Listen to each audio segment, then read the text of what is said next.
God is ready for flag hosting, sir.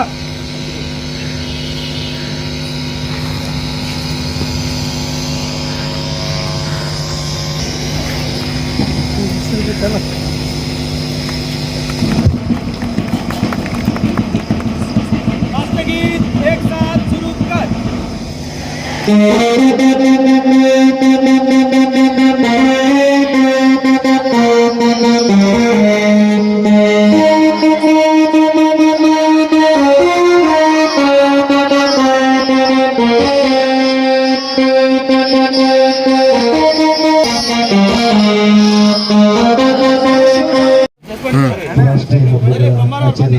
ಅಧ್ಯಕ್ಷರು ಮತ್ತು ಎಲ್ಲ ಗಣ್ಯರು ಮತ್ತು ತಾಲೂಕು ಮಟ್ಟದ ಅಧಿಕಾರಿಗಳು ಭಾಗವಹಿಸಬೇಕಾಗಿ ವಿನಂತಿಸ್ಕೊಳ್ತಾ ಇದ್ದೇನೆ.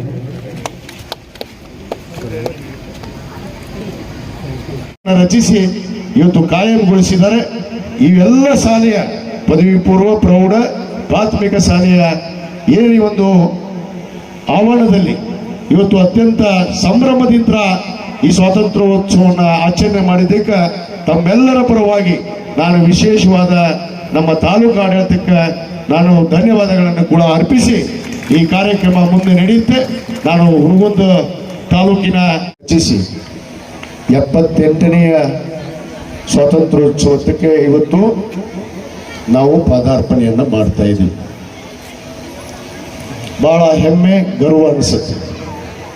ನಾವೆಲ್ಲ ಭಾರತ ದೇಶದಲ್ಲಿ ಜನಿಸಿ ಇವತ್ತು ಭಾರತೀಯರಾಗಿ ಭಾರತ ದೇಶದ ಪರಂಪರೆ, ಭಾರತ ದೇಶದ ತತ್ವ ಸಿದ್ಧಾಂತವನ್ನು ಒಪ್ಪಿಕೊಂಡು ಪ್ರಜಾಪ್ರಭುತ್ವ, ಜಾತ್ಯತೀತ ತಳಹಾದಿ ಮೇಲೆ ಸಂವಿಧಾನ ಶಿಲ್ಪಿ ಡಾಕ್ಟರ್ ಬಾಬಾ ಸಾಹೇಬ್ ಅಂಬೇಡ್ಕರ್ ಅವರು ಕೊಟ್ಟಿರುವಂಥ ಪವಿತ್ರವಾದ ಸಂವಿಧಾನದ ಅಡಿಯಲ್ಲಿ ಇವತ್ತು ನಡೆಯುವಂಥ ಯಾರಾದರೂ ಪ್ರಜೆಗಳಿದ್ರೆ ಅದು ನಾವು ಭಾರತ ದೇಶದ ಪ್ರಜೆಗಳು ಅನ್ನೋ ಮಾತನ್ನ ಬಹಳ ಹೆಮ್ಮೆ ಅಂತ ನಾನು ಹೇಳೋಕೆ ಇಚ್ಛೆ ಪಡ್ತೇನೆ.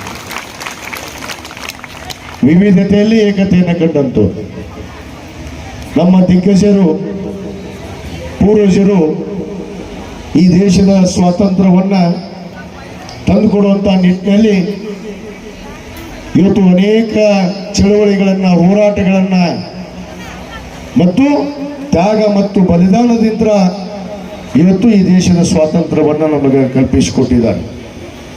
ನಾವೆಲ್ಲ ದೇಶದ ಪ್ರಜೆಗಳಾಗಿ ಏನು ಪ್ರಜಾಪ್ರಭುತ್ವವನ್ನು ಒಪ್ಪಿಕೊಂಡಂತೂ ಜನರಿಗಾಗಿ, ಜನರಿಗೋಸ್ಕರ, ಜನರಿಗೆನ್ನುವ ಒಂದು ತತ್ವದ ಮೇಲೆ ಸಂವಿಧಾನದ ಅಡಿಯಲ್ಲಿ ಜಾತ್ಯತೀತ ತಳಹಾದಿ ಮೇಲೆ ನಡೆಯುವಂಥ ನಾವೆಲ್ಲ ದೇಶದ ಪ್ರಜೆಗಳು ಆ ತತ್ವಕ್ಕೆ ವಿರೋಧವಾಗಿ ನಮ್ಮ ಉಸಿರಿರುವವರೆಗೂ ಕೂಡ ನಡಿಬಾರ್ದು ಅನ್ನೋದನ್ನು ನಾನು ಇವತ್ತು ತಮ್ಮಲ್ಲಿ ಮೊದಲು ವಿನಂತಿಯನ್ನು ಮಾಡಿಕೊಳ್ತೇನೆ.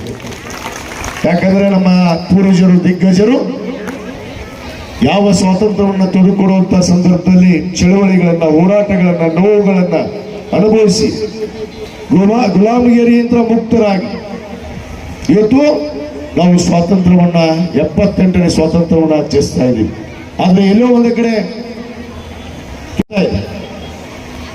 ಪಟ್ಟಬದ್ಧ ಹಿತಾಸಕ್ತಿಗಳು ಈ ದೇಶವನ್ನ ಧರ್ಮದ ಆಧಾರದ ಮೇಲೆ, ಜಾತಿಯ ಆಧಾರದ ಮೇಲೆ ಇವತ್ತೇನು ದೇಶವನ್ನು ಒಡೆಯೋದಕ್ಕೆ ಹೋಗ್ತಾ ಇದ್ದಾರೆ, ಅವರಿಗೆ ಎಂದೂ ಕೂಡ ನಾವು ಸಹಕಾರವನ್ನು ಕೊಡಬಾರ್ದು, ಅವರಿಗೆ ಧಿಕ್ಕರಿಸಬೇಕು ಅನ್ನೋ ಮಾತನ್ನು ಕೂಡ ನಾನು ಈ ದೇಶದ ಪ್ರಜೆಗಳಿಗೆ ನಾನು ಕರೆಯನ್ನು ಕೊಡಕ್ಕೆ ಬಯಸ್ತೇನೆ.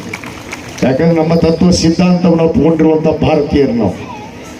ಆ ಭಾರತ ದೇಶದ ತಾಯಿ ಮೇಲೆ, ಭಾರತಾಂಬೆಯ ಮೇಲೆ ಇಟ್ಟಿರುವಂಥ ಗೌರವ ನಾವು ಉಳಿಸಿಕೊಂಡು ಸಾವಿರಾರು ವರ್ಷಗಳ ಕಾಲ ಈ ಪ್ರಜಾಪ್ರಭುತ್ವವನ್ನು, ಪವಿತ್ರವಾದ ಸಂವಿಧಾನವನ್ನು ಒಪ್ಪಿಕೊಂಡು ನಾವು ಈ ದೇಶದ ಒಳ್ಳೆಯ ಪ್ರಜೆಗಳಾಗಿ ಹೊರಹೊಮ್ಮುವಂತಹ ನಿಟ್ಟಿನಲ್ಲಿ ನಮ್ಮೆಲ್ಲರ ಇವತ್ತು ಭವಿಷ್ಯವನ್ನು ರೂಪಿಸಿಕೊಳ್ಬೇಕು. ಆ ನಿಟ್ಟಿನಲ್ಲಿ ನಾನು ವಿದ್ಯಾರ್ಥಿನಿಯರಿಗೆ ಒಂದು ಕರೆಯನ್ನು ಕೊಡೋಕ್ಕೆ ಇಚ್ಛೆ ಪಡ್ತೇನೆ. ಯಾವುದೇ ಒಂದು ಕಾರಣಕ್ಕೂ ಕೂಡ ಈ ದೇಶದ ಪರಂಪರೆಯನ್ನು, ತತ್ವ ಸಿದ್ಧಾಂತವನ್ನು, ಪ್ರಜಾಪ್ರಭುತ್ವವನ್ನು, ಜಾತ್ಯತೀತ ತಳಹದಿ ಮೇಲೆ ನಡೆದಂಥ ದೇಶವನ್ನು, ಪ್ರಜಾತಂತ್ರ ವ್ಯವಸ್ಥೆಯನ್ನು ತಾವು ಒಪ್ಪಿಕೊಂಡು ನಡೆಯುವಂಥ ಪ್ರಜೆಗಳಾಗಿ ಈ ದೇಶವನ್ನು ಮುನ್ನಡೆಸಬೇಕು ಅನ್ನೋ ಮಾತನ್ನು ಕೂಡ ನಾನು ಈ ಸಂದರ್ಭದಲ್ಲಿ ನಾನು ವಿದ್ಯಾರ್ಥಿನಿಯರಿಗೆ ಕರೆಯನ್ನು ಕೊಡ್ತಾ ಗಾಂಧೀಜಿಯವರು ಒಂದು ಮಾತನ್ನು ಹೇಳ್ತಾರೆ, ಸ್ವಾತಂತ್ರ್ಯವನ್ನು ಅಂತ ಅನ್ನೋದು ಯಾವ ಬೆಲೆಯನ್ನು ಕೊಟ್ಟು ತೆಗೆದುಕೊಳ್ಳೋಕೆ ಆಗೋದಿಲ್ಲ. ಸ್ವಾತಂತ್ರ್ಯವನ್ನ ನಾವು ಬೆಲೆಯನ್ನು ಕಟ್ಟಿ ತೆಗೆದುಕೊಳ್ಳೋಕೆ ಆಗೋದಿಲ್ಲ. ಏ ಮನುಷ್ಯನೇ, ನಿನ್ನ ಜೀವನಕ್ಕೋಸ್ಕರ ಎಲ್ಲವನ್ನೂ ಮಾರಾಟಕ್ಕೆ ಹಚ್ತೀಯಲ್ಲ, ಇದು ಸರಿನಾ ಅನ್ನೋ ಮಾತನ್ನ ಮಹಾತ್ಮ ಗಾಂಧೀಜಿಯವರು ಹೇಳಿದ್ದಾರೆ. ಅದಕ್ಕೆ ಆ ಮಹಾತ್ಮ ಗಾಂಧೀಜಿಯವರ ತತ್ವ ಆದರ್ಶವನ್ನು ಒಪ್ಪಿಕೊಂಡು ನಾವು ನಡೆದು ಈ ಭಾರತ ದೇಶದ ಹೆಮ್ಮೆಯ ಪ್ರಜೆಗಳಾಗಿ ಮುನ್ನಡೆಸೋಣ, ಈ ದೇಶವನ್ನು ರಕ್ಷಿಸೋಣ ಅನ್ನೋ ಮಾತನ್ನು